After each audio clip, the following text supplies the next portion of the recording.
In a stunning show of military precision and iron-fisted leadership, Burkina Faso's Captain Ibrahim Traoré has once again made global headlines, this time for orchestrating a deadly ambush that wiped out over 1,000 terrorists in just one coordinated strike.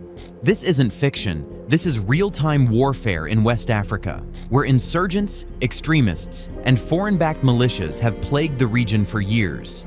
When the final gunshots faded across the Arbinda-Tin-Akaf corridor, the earth lay bruised, and silence took the stage once again. But it was not the kind of silence that follows death. It was the breath of a nation exhaling, standing tall in the face of trauma and treachery. Officially hand over the keys to these tactical vehicles, remembering that we are in a world of predation. To achieve peace, one must go to war, so fight the war. The army today is stronger, and it continues to grow in power. It has nothing to envy or compare to the army of the past, not only in terms of territorial coverage, but also in terms of personnel. In April 2024, another batch of military equipment was handed over to the Chief of Staff of the Armed Forces for use. This included various vehicles such as ambulances, military trucks, armored vehicles, and more. In June 2024, another significant batch of military and engineering equipment was acquired for the forces involved in the war on terrorism. This included combat vehicles resistant to improvised explosive devices, weapons, ammunition, and engineering machinery. Burkina Faso, long torn by conflict, had watched over 1,000 extremists fall in a single, ferocious military maneuver. Yet, as history has taught us, victory on the battlefield often opens new fronts: political, psychological, and geopolitical. Captain Ibrahim Traoré, the commander who had stunned Africa and the world, now stood not just as a military leader, but a symbol of resistance and a target of scrutiny. This is the story beyond the battlefield. This is where revolution meets responsibility.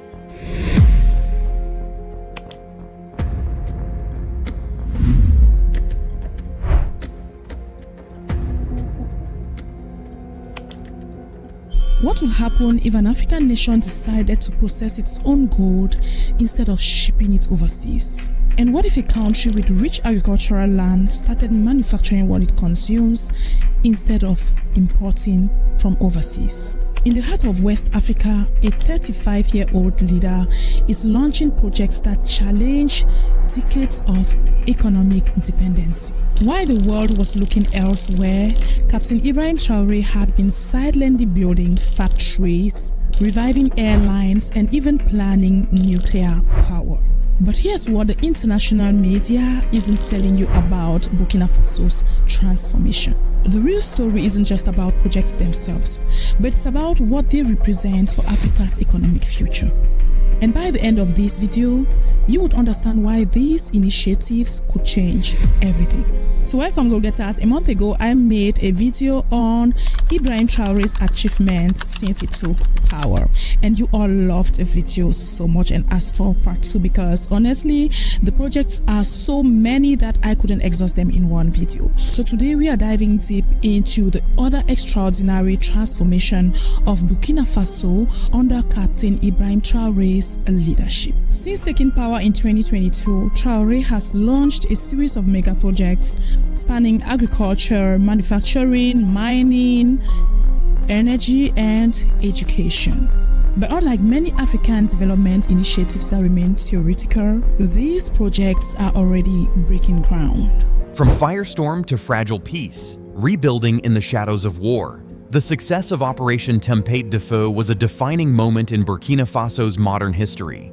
A massive, high-stakes military ambush had wiped out over 1,000 insurgents in a single, coordinated strike. It was an operation that required months of preparation, acute intelligence, and unwavering bravery. But victory on the battlefield is just the first chapter in a much longer story. In the days and weeks that followed the historic operation, the real test began. The people of Soum province, ground zero for much of the extremist violence, began emerging from their hiding places. The sound of gunfire was replaced by the rustling of dry millet fields and the cautious return of displaced villagers. But not all had survived. Entire families were missing. Children had been orphaned. And while the enemies had been vanquished, the ghosts of war still lingered. understanding that military victory alone would not be enough to restore national unity or peace. Captain Ibrahim Traoré's administration launched Opération Terre Promise, Promised Land. This civil-military initiative aimed to bridge the gap between defense and recovery. Unlike previous short-lived campaigns, this effort was thorough and multifaceted. Engineers were dispatched to fix shattered boreholes. Cobra units remained not to fight, but to help distribute medical supplies and food. Ghost towns slowly began showing signs of life again. Hospitals reopened. Schools, which had been closed for years in the most dangerous areas, began receiving books and teachers. Doctors returned, aided by mobile clinics that navigated rough terrain to reach remote communities. The restoration wasn't merely logistical, it was deeply symbolic. Traoré had emphasized that healing the soul of the nation was just as important as safeguarding its borders. "Our victory is incomplete if the people do not heal," he declared. His vision was clear: a state presence strong enough to resist terror, but compassionate enough to foster reconciliation. Because in the vacuum left by insurgents, another enemy could rise: desperation. And that had to be avoided at all costs. The new vanguard, women in the war for stability. In an unexpected yet powerful turn, it was women who emerged as unlikely pillars of the post-war security framework. For too long, women had been seen solely as victims in conflict zones. Yet, in the aftermath of Firestorm, many women became the first line of defense in their communities. Traoré's administration introduced Sentinelles de la Paix, Peace Sentinels, a female-led civilian corps with training in basic security measures, early warning protocols, and medical response. In areas like Djibo and Arbinda, these women began organizing local patrols, sharing intelligence with the military, and teaching children how to recognize and report unusual activity. Awa Tambura, a midwife who became a community scout, encapsulated the spirit of this initiative. "They used to think we were only victims. Now we are the eyes that spot danger, the voice that alerts the army. The terrorists will never catch us sleeping again." What began as a grassroots effort quickly became a model of community-led resilience. Women used their traditional roles as caregivers and community anchors to build trust-based intelligence networks. They kept track of comings and goings in their villages, reported strangers, and helped in de-escalating local disputes before they could become violent. Their involvement signaled a cultural shift. Warfare in the Sahel was no longer just the responsibility of men with guns. It became a societal undertaking where mothers, sisters, and daughters played as critical a role as soldiers. They attempted to terminate him. They attempted, but were unable, to put out Burkina Faso's light and hope. The beacon of defiance, Ibrahim Traoré, continues to stand, unfazed and unbroken in the face of overwhelming odds. President Traoré is not passively waiting for the next attack to occur in the wake of the attempted coup. He has taken determined, unrelenting action to ensure not only his own survival, but also his country's future. There have already been two significant choices made. First, by strengthening defenses like never before, he has improved Burkina Faso's internal security. However, the second, it's much bolder. He has looked to Russia, a nation with a strong and defiant past, to support him in his battle against the covert forces responsible for the coup. What precisely is Russia providing, one wonders? Having Russia as a partner could be the difference while facing such powerful adversaries. Let's take a closer look at the plan and collaboration that have the potential to alter history. The Lion's Den, Ibrahim Traoré's political tightrope. With glory came scrutiny. Traoré's spectacular military win made him a hero to many, but it also elevated him to a position where every move was watched, analyzed, and critiqued. He found himself balancing admiration from the streets of Ouagadougou with skepticism from the corridors of international diplomacy. Western observers began labeling him a Pan-African populist and questioned the long-term implications of his shift away from French support. France, once the backbone of Burkina Faso's counterterrorism operations, was now all but sidelined. In its place, Traoré began building relations with countries like Russia and Turkey. Critics accused him of authoritarian tendencies, especially after he reshuffled the National Defense Council and appointed hardliners loyal to his revolutionary ideology. His speeches grew more combative, invoking the legacy of Thomas Sankara and warning of neo-colonial vultures in camouflage. Inside military circles, some officers began expressing quiet concern about his centralized power and growing cult of personality. Nevertheless, the momentum of his victory kept potential dissent at bay. For now. Digital warfare, controlling the narrative. As much as the ambush unfolded in trenches and along ridgelines, it also raged in cyberspace. In the aftermath of the operation, a tightly coordinated digital campaign emerged to harness the emotional and political momentum. Dramatic drone footage saturated social media. Images of enemy fighters retreating in panic, Cobra forces pushing forward with precision, and villagers waving Burkina Faso flags in jubilation. State-run broadcasters rolled out documentaries celebrating the mission, portraying its heroes as patriots and protectors. Prominent pro-government influencers amplified the narrative, transforming their platforms into high-energy information hubs, branding the military as the sword of the people. Yet, beneath the bombast, a quieter, more calculated front was also taking shape. Traoré's administration understood the digital battleground extended beyond state messaging. It included a war of ideology. Extremist groups had long used social platforms to recruit, radicalize, and incite fear. To counter this, the government partnered with religious scholars and respected Islamic leaders to craft authentic counter-narratives. These clerics publicly issued fatwas condemning terrorist violence as un-Islamic and voiced support for the military's mission.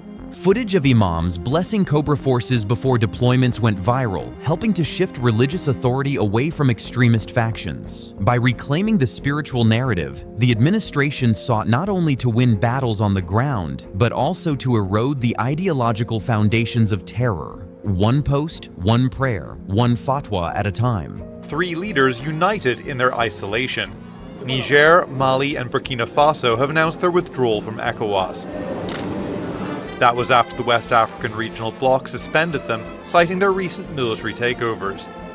The 3 nations signed a security agreement last year to come to each other's aid in case of armed rebellion or foreign intervention.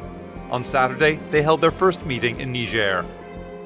Our people have turned their backs irrevocably on ECOWAS. It's now up to us to create the Alliance of Sahel States Confederation, the AES.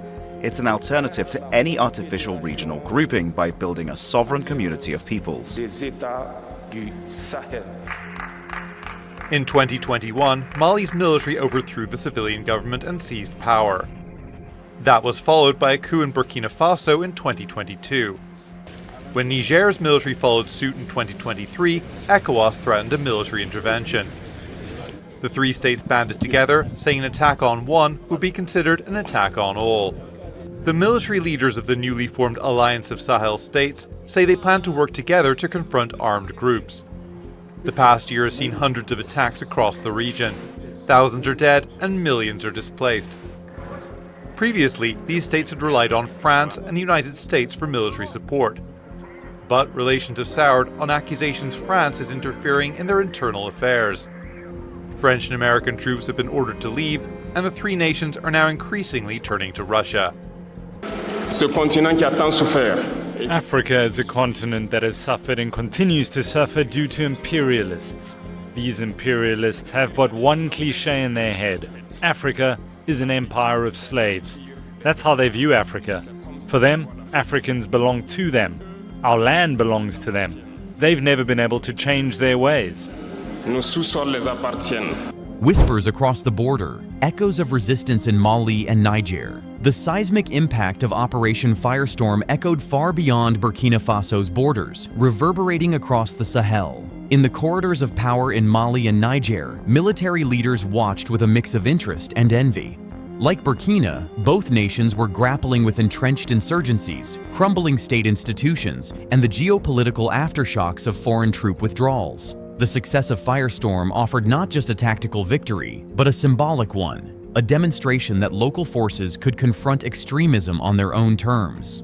This momentum culminated in the formation of the Alliance des États du Sahel, AES, a bold recalibration of regional geopolitics. More than just a military pact, AES represented a declaration of sovereignty. It was a rejection of Western paternalism and a rallying cry for self-determination. The alliance sought to chart a new course, African-led, African-owned, and unapologetically independent. At the heart of this vision was Traoré's model of hybrid warfare.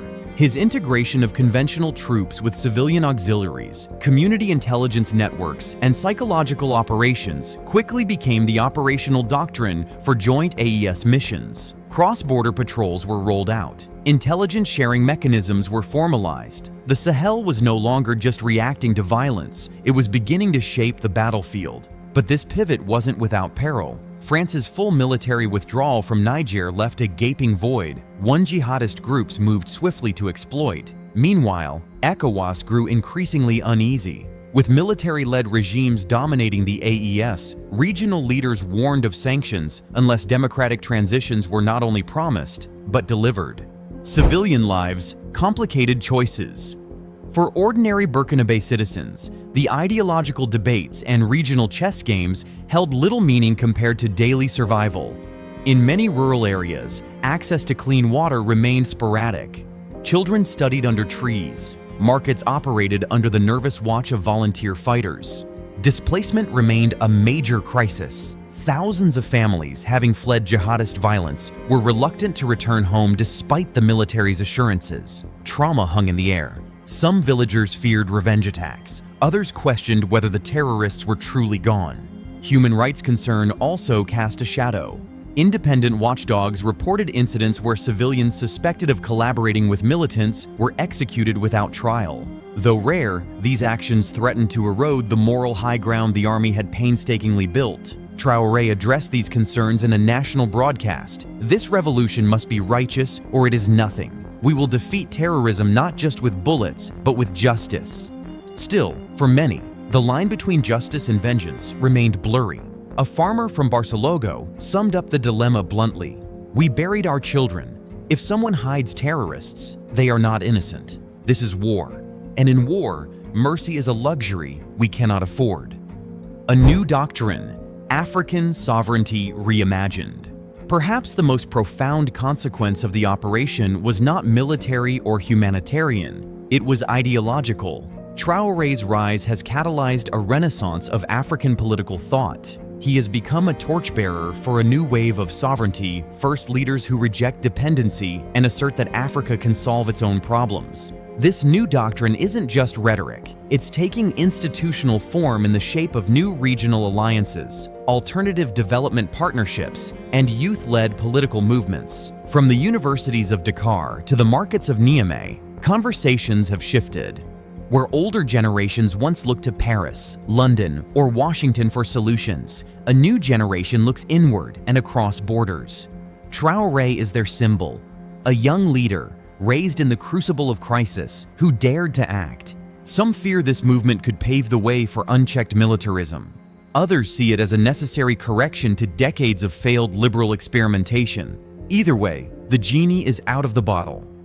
Between victory and vigilance, the story of Operation Tempête de Feu does not end with the death of 1,000 insurgents. It lives on in the rebuilding of destroyed villages, in the whispers of women warriors, in the tense silence between generals and politicians, and in the hungry eyes of children waiting for their next meal. Ibrahim Traoré may have stunned the world with his audacity, but it is what he does next that will define his legacy. Will he consolidate peace or slide into autocracy? Will Burkina Faso become a beacon or a cautionary tale?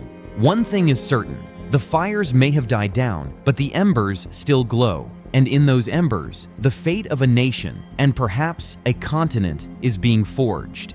Beyond the gunsmoke, what comes next? As the dust of Operation Tempête de Feu settles, the world watches. Ibrahim Traoré stands at a crossroads, not just as a soldier or head of state, but as a beacon of something far larger.